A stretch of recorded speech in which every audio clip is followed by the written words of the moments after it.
ठीक। ओम बापू नंदा चौर वालिया आपकी सदा ही जय। बोलो बाके बिहारी लाल की जय। नहीं करता जो प्रभु से प्यार है, उसे जीने का क्या अधिकार है। उसे जीने का क्या अधिकार है। वो तो पृथ्वी का बिल्कुल भार है। नहीं करता जो प्रभु से प्यार है, उसे जीने का क्या अधिकार है। उसे जीने का क्या अधिकार है। वो तो पृथ्वी का बिल्कुल भार है। लोक निंदा में दिन सारा खोवे, खावे पशु समान और पड़ सोवे।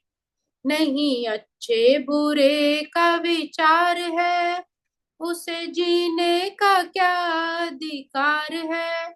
उसे जीने का क्या अधिकार है।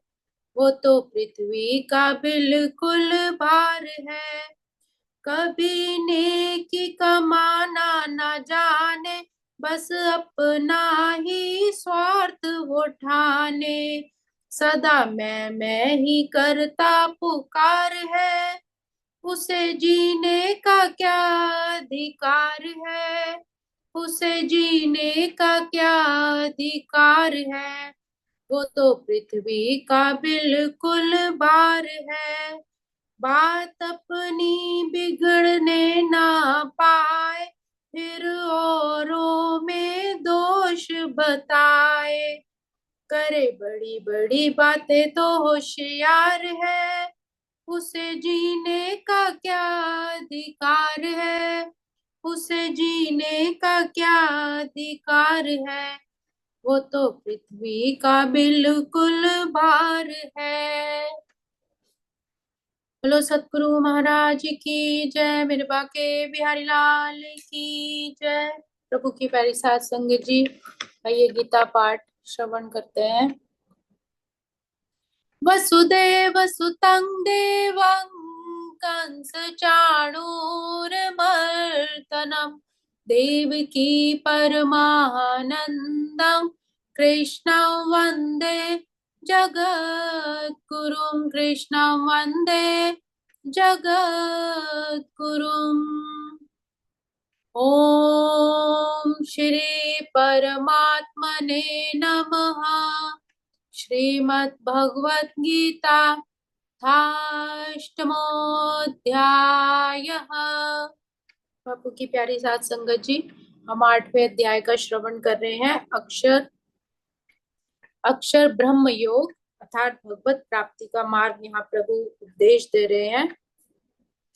पिछले श्लोकों का थोड़ा सारांश लेते हुए आगे बढ़ेंगे। पिछले श्लोक में भगवान ने अपने मुखारबिंद से अर्जुन को कहा, हे पार्थ, जो व्यक्ति मेरा सिमरन करने में मन को निरंतर लगाए रखता है, अविचल भाव से मेरे ही स्वरूप का ध्यान करता है, वह अवश्य ही मुझको प्राप्त होता है। अर्थात उसका मन, उसकी बुद्धि, उसकी इंद्रियां सदैव परमात्मा का सिमरन करती रहती हैं, इसी अभ्यास में ही लगा रहता है, तो इसमें कोई संदेह नहीं, फिर वो मुझे ही प्राप्त होता है।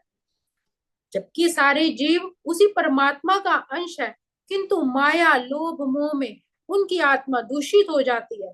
परंतु निरंतर मेरा नाम जपने से, चाहे वो कोई भी रूप हो, नारायण हो, कृष्ण हो, राम हो इत्यादि, कोई भी जो भी प्रिय नाम हो, उसका निरंतर चिंतन करने से उसका मन शुद्ध हो जाता है।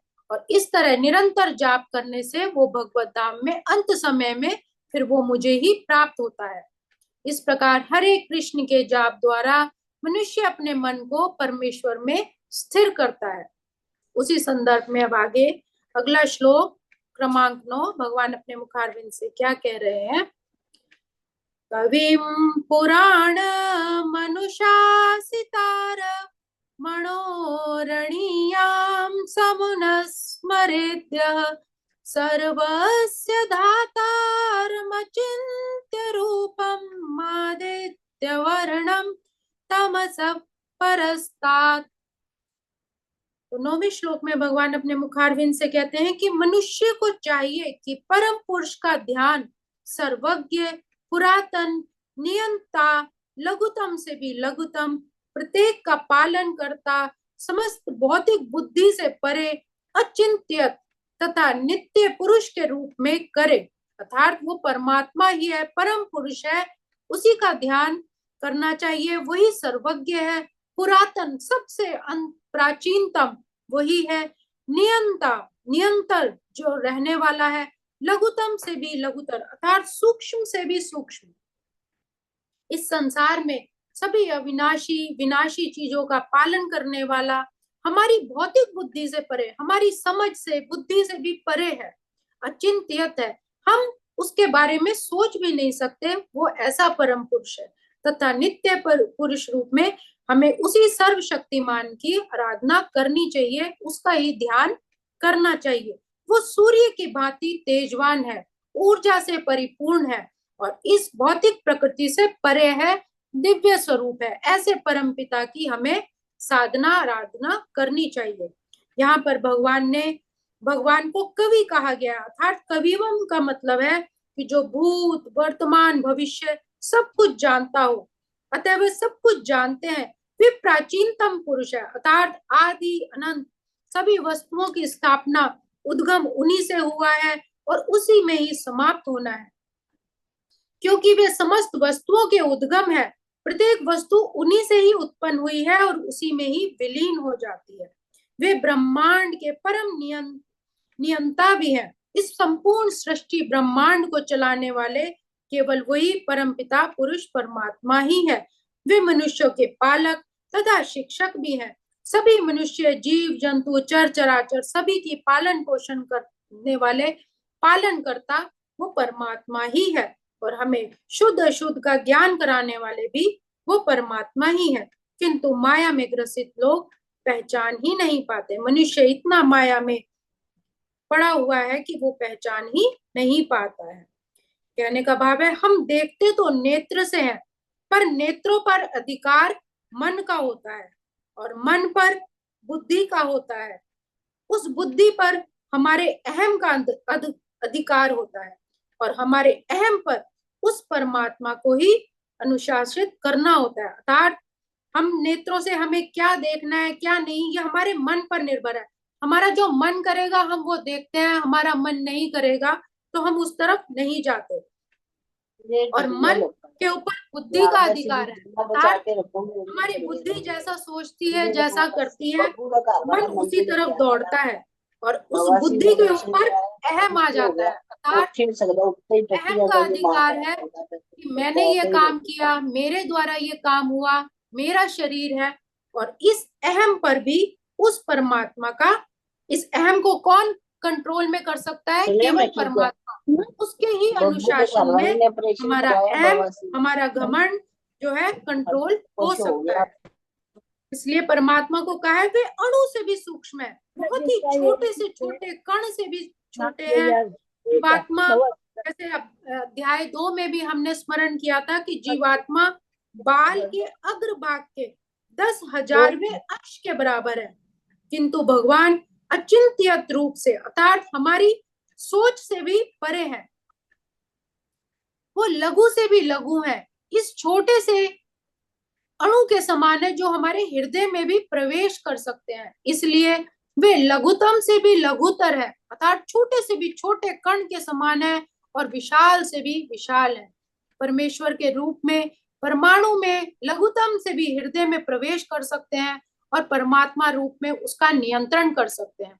इतने लघु होते हुए भी वो सर्वव्यापी है और सभी का पालन करने वाले, अर्थात वो अनंत कोटि ब्रह्मांड के स्वामी है। सभी कण कण में उस परमात्मा का ही वास है। जैसे हम रामायण में भी देखते हैं कि जब हनुमान जी उस सरोवर को, उस समुद्र को पार करके सीता जी का पता लगाने गए थे, तो बीच में जो उनका जो बीच में एक राक्षसनी आई थी जो उनका, हाँ जी, सुरसा सुरसा आई थी, तो उन्होंने उनकी परीक्षा लेनी थी। तो जैसे ही वो मुंह खोलती थी उतना ही बड़ा स्वरूप वो हनुमान जी बना लेते थे, और फिर कितने योजन उन्होंने मुख खोला और उतने ही बढ़ते चले गए। लेकिन जब हनुमान जी ने ये सोचा कि अब तो इनके मतलब पार नहीं पाया जा सकता, तो वो इतने सूक्ष्म हो गए, बिल्कुल लघु से लघु हो गए, और उनके मुख में से गए, और फिर उनके उधर से उनकी क्षुधा भी शांत कर दी और वापस आ गए। तो कहने का भाव है कि जितनी हम इच्छाएं अपनी बढ़ा देंगे, जितना अपना घमंड बढ़ाते चले जाएंगे, तो उसका पार पाना बहुत मुश्किल है। इसलिए हमें भी झुक कर, जहां बड़प्पन की बात है वहां बड़ा होना चाहिए, और जहां छोटे होने की बात होती है वहां झुकना चाहिए, तभी सब कार्य सिद्ध होते हैं। आवश्यकता से अधिक हमें अपना घमंड नहीं करना, अपना दिखावा नहीं करना। तो यहाँ पर भी भगवान कह रहे हैं कि सूक्ष्म से भी सूक्ष्म है, और क्योंकि और बड़े से बड़े भी हर चीज में व्यापक है, तो उनका जो विस्तार है हमारी बुद्धि से परे है, और पूरे इस ब्रह्मांड को चलाने वाले वो ही हैं।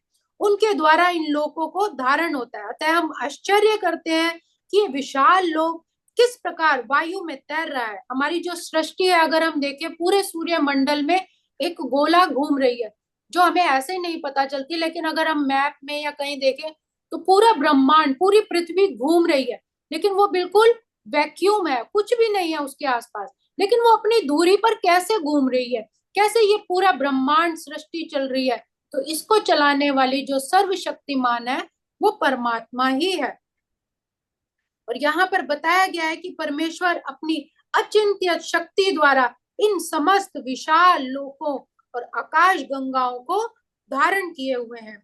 ईश्वर की शक्ति हमारी कल्पना और विचार शक्ति से भी कहीं परे है, इसीलिए उनको अचिंत्यत कहा गया है। इस बात का खंडन कौन कर सकता है कि इस भौतिक जगत में व्याप्त है, फिर भी हमारी समझ से परे हैं। हम इसी भौतिक जगत को ही अपन ठीक ठाक से नहीं समझ पाते।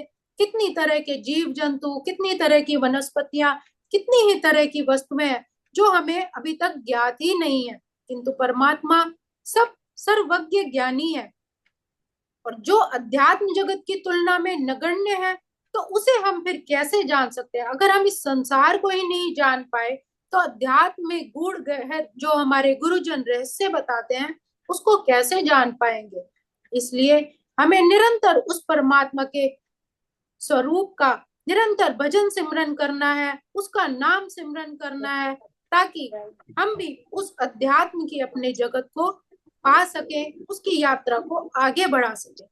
क्योंकि इस संसार में जितनी भी प्रकृति है वो विनाशशील है, और जो जीवात्मा है वो विनाशी है। इन दोनों पर शासन करने वाला केवल वो परमात्मा ही है, जो सूर्य के समान तेजवान है, सबकी मन बुद्धि को प्रकाशित करने वाला है। अतः हमें भी अपने गुरुजनों की साथ संगत में जाकर उस अध्यात्म को आगे बढ़ाना चाहिए, उस मालिक को पाने का प्रयास करना चाहिए। आज के श्लोकों को हम यही विराम देंगे।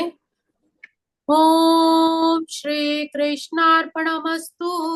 हरे नमः, हरे नमः, हरे नमः। सब जय बापू जी।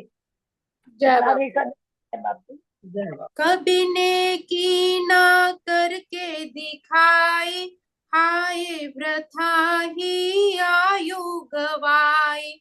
कभी नेकी ना करके दिखाई, हाय वृथा ही आयु गवाई। ऐसे जीवन को तेरे धिक्कार है, उसे जीने का क्या अधिकार है, उसे जीने का क्या अधिकार है।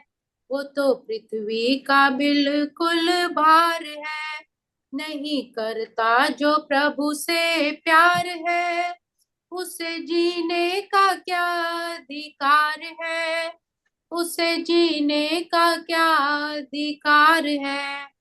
वो तो पृथ्वी का बिल्कुल भार है। बोलो बाके बिहारी लाल की जय। सतगुरु महाराज की जय।